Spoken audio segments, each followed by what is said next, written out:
আজকে ইফতারের জন্য চিকেন ফ্রাই করব। চিকেনটা লেবু দিতেছি আর মশলা দিয়ে চিকেনটা ম্যারিনেট করে নেব।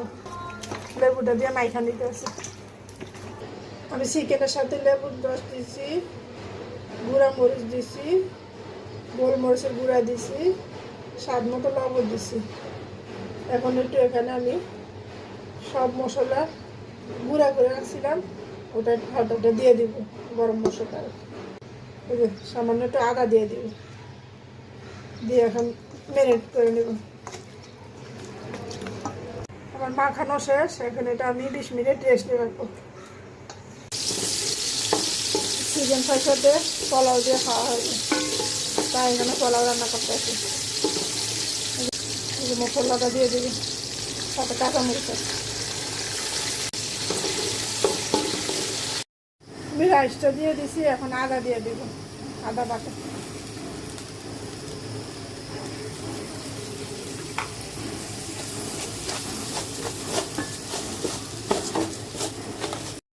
আজকে পোলাওটা আমি গাজর দিয়ে করবো। এই যে গাজরটা দিয়ে দিই, এখানে গাজরটা কুচি করে এনেছিলাম।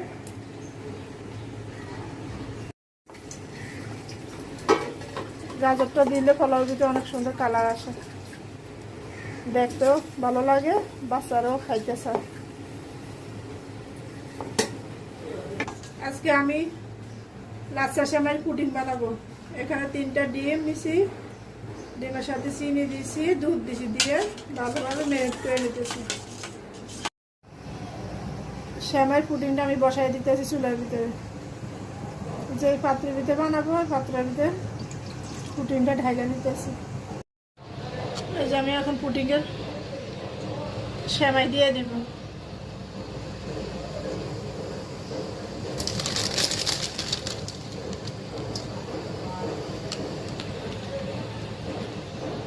এখানে আমি 3টা ডিম নিয়েছি আর 500 গ্রাম দুধ নিয়েছি। তার সাথে আপনি 1 কাপ সেমাই দিয়ে দিবেন। এটা দিয়ে আমি হালকা একটু লাড়া দিয়ে দিব,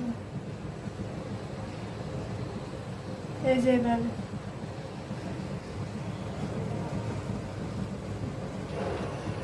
সেমাইয়ের পুডিংটা আমি 20 মিনিট চুলার হালকা তাপে তৈরি করব।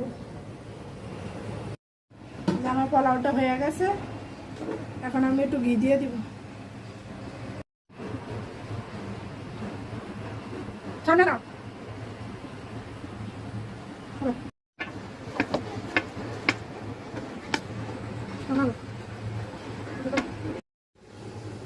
এখন আমি চিকেনটা ভেজে নিব।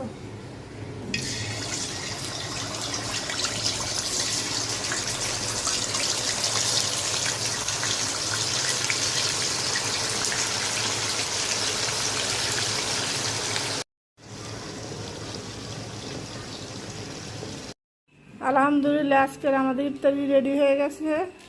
এখানে তরমুজ আছে, খেজুর আছে, শসা, আর এখানে আমি সুজি দিয়ে একটা হালুয়া করছি। এটা ভিতরে আছে বেগুনি ভাজি, চিকেন ফ্রাই, আর এখানে আছে ভেজিটেবল, তার সাথে আছে জিলাপি। এই যে এখানে প্লেট সাজানো হইতেছে। ইফতারের আর অল্প কিছুক্ষণ বাকি আছে।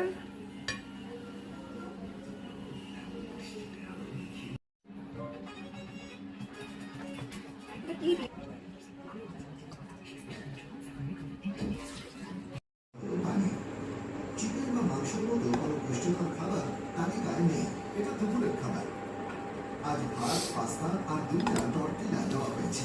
খাবারের মেনু কি পরিবর্তন করা হয়? না, প্রতিদিন একই। হ্যাঁ, সবসময় একই থাকে। ফ্রেশ এটা মিষ্টি পানি।